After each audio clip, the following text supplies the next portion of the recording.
Nossa conversa de hoje é sobre a separação conjugal e os filhos. E dizer que uma separação não acarreta traumas, não acarreta dificuldades na criança é uma grande mentira, porque é a perda de vínculos, de estabilidade. Porém, é interessante nós entendermos como que isso funciona na criança a partir de duas configurações de processo de separação. Há dois perfis de processo de separação. Um é a separação madura, onde duas pessoas conseguem um olhar para o outro e dizer nós realmente não temos nada a ver um com o outro, mesmo que já tenha família constituída, que já tenham filhos, se organizam e continuam mantendo a relação com os filhos como pai e mãe num diálogo maduro.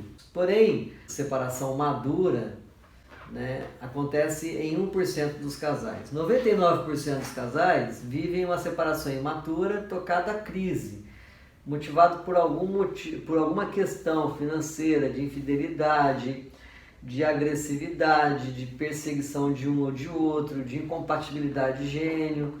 Então aí, esta separação imatura gera uma outra necessidade para as crianças. Na separação madura, as crianças têm mais facilidade de lidar, porque os pais vão trabalhar melhor isso, tanto que são aqueles pais que geralmente trazem os filhos para a análise. Na separação imatura, esse conflito, essa zona de conflito, cria uma ambivalência muito forte na criança, fica uma ansiedade muito forte. Geralmente no Brasil ainda, no processo de separação, pesa muito para a mulher. Nós ainda no Brasil, o masculino é muito uma estrutura machista, que numa separação ele acaba delegando tudo para a mulher e ele se acomoda.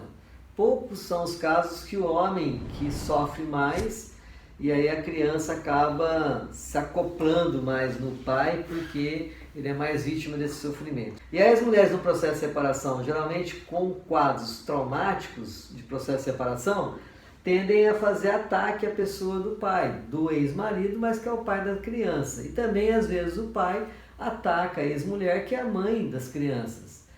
E aí, o que acontece? Você começa a criticar o filho, a mãe e o pai do outro. E pai e mãe a gente só tem um, né? Tem aqueles que a gente simbolicamente transfere como paternidade e maternidade, mas biologicamente de um casal que vem de uma relação naturalmente biológica, de uma interação, de uma construção de família, dentro dos trâmites legais da lei, na sequência natural da vida, esses pais, eles são pais e mães ainda. Quando a ex-mulher ou ex-marido ataca a mãe e o pai, está atacando a mãe e o pai dos filhos. Isso gera uma ansiedade interna. Então a criança, muitas vezes, ela guarda aquilo e depois ela vai transferir isso com algum ataque para aquele que está atacando o pai ou a mãe. Então o sofrimento existe sim. Não dá para a gente ficar com essa bobeira de falar que não existe sofrimento. Isso aí é uma forma de tentar amenizar a dor de uma separação. Quando as pessoas casam, principalmente quando elas institucionalizam o casamento, elas casam com a perspectiva de ficar juntas. Então, tudo bem, entender a separação como um direito é uma evolução, o direito à separação é uma evolução na sociedade brasileira. Antigamente era quase que proibido se separar. Filhos de pais separados tinham uma estigmatização na própria escola, eram discriminados também, e até hoje são. Eu tenho casos de pais que ficam assim muito bravos com a escola, que vem com essas conversas, mas é filho de pai separado, como se os casais que estivessem juntos não tivessem problema com seus filhos, né? Então uma coisa não tem nada a ver com a outra. Porém é importante levantarmos 4 itens que o casal que vai se separar tem que tomar cuidado em relação às crianças. O primeiro, definir muito bem o perfil jurídico da constituição de pátrio-poder. Definir as regras desse jogo de visitação. Tem casais que optam por um dia sim, um dia não, intercalam. Tem casais que optam por semanal, uma semana com um, uma semana com o outro. Tem casais que optam por quinzenal com a mãe, finais de semana com o pai, a cada 15 dias, porém fica o tempo todo com a mãe. Enfim, cada casal vai buscar seu critério. Porém, isso tem que ser definido no processo de separação conjugal e bem delimitado. a questão da pensão, a questão do direito de ir e de vir, de visitação. Porém, ao definir isso juridicamente, muitos casais fazem uma separação de conversa, meio como se fosse contrato de gaveta. Isso não funciona.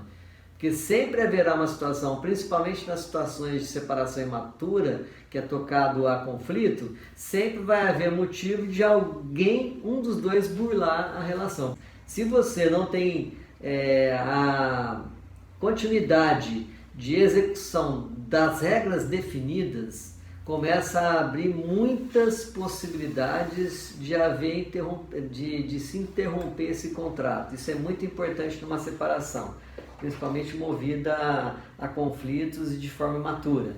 Então, outro item que eu coloco é evitar o casal que se separa ficar levando namorados esporádicos para casa quando os filhos estão em casa.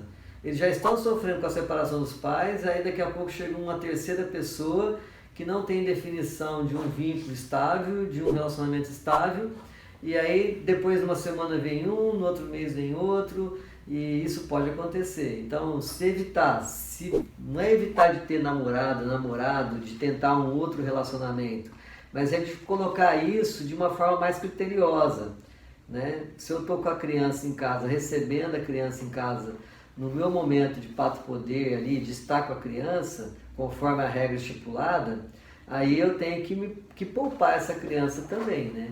Isso, lógico, depois que você estabelece uma relação saudável, uma relação onde você quer continuar uma cumplicidade e fazer um relacionamento estável, aí é diferente, aí vai haver um diálogo. É muito perigoso essa indefinição quando você fica transitando com namorados, namoradas, e aí você expõe os filhos a essa situação. Isso gera uma sensação de ambivalência e ansiedade muito grande nas crianças.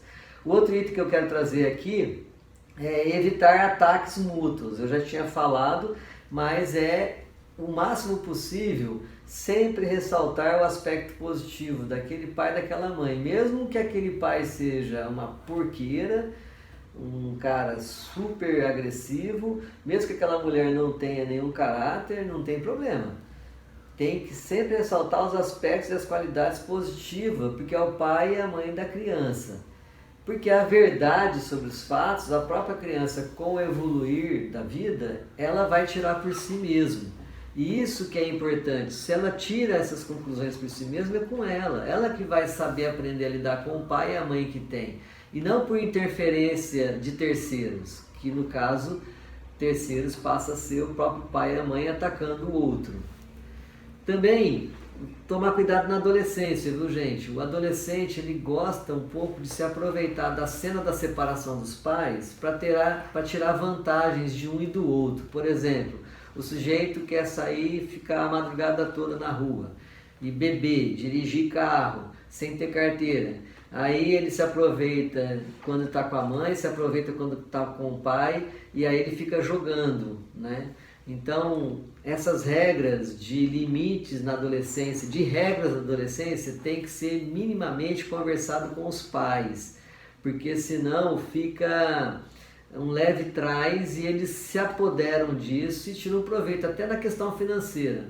Eles pegam o dinheiro com o pai, pegam o dinheiro com a mãe, criticam o pai, criticam a mãe.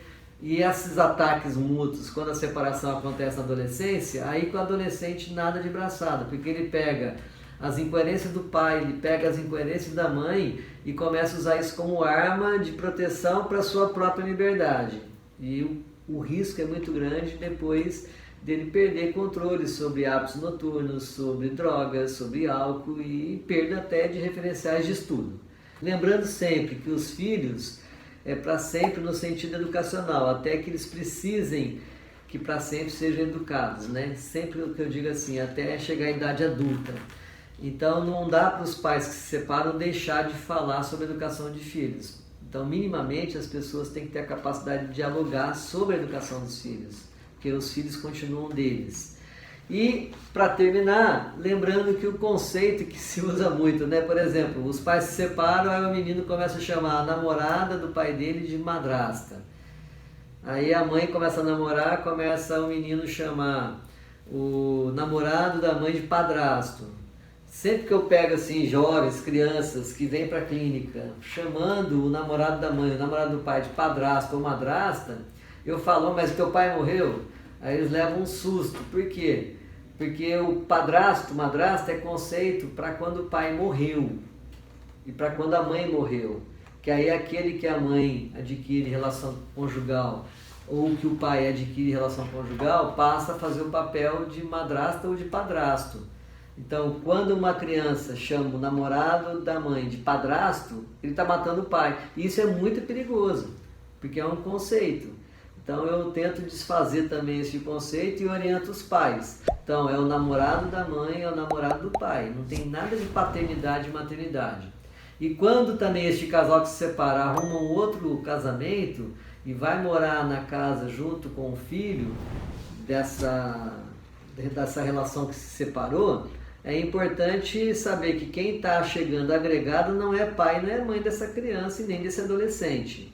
Não é função do namorado da mãe ficar ditando normas para o filho da mãe e também não é legal a namorada do pai ficar ditando normas do filho do pai, porque aí perde-se um pouco essa função de papel e aí se torna um conflito muito mais aguçado. Então, separação conjugal e os filhos, este é o tema que incomoda, muita gente passa por dificuldades dessa, e eu indico que quando você estiver no processo de separação, que tem filhos, pelo menos procure fazer uma entrevista psicológica com um profissional que tenha a qualificação de atender nessa ótica da família, para você poder errar o menos possível, porque a separação ela é dolorida para todo mundo. Por isso que trabalhar esse tema de forma mais organizada ajuda a amenizar e a diminuir o sofrimento. Um abraço para você, muito obrigado pela sua atenção e até o nosso próximo tema. Até lá!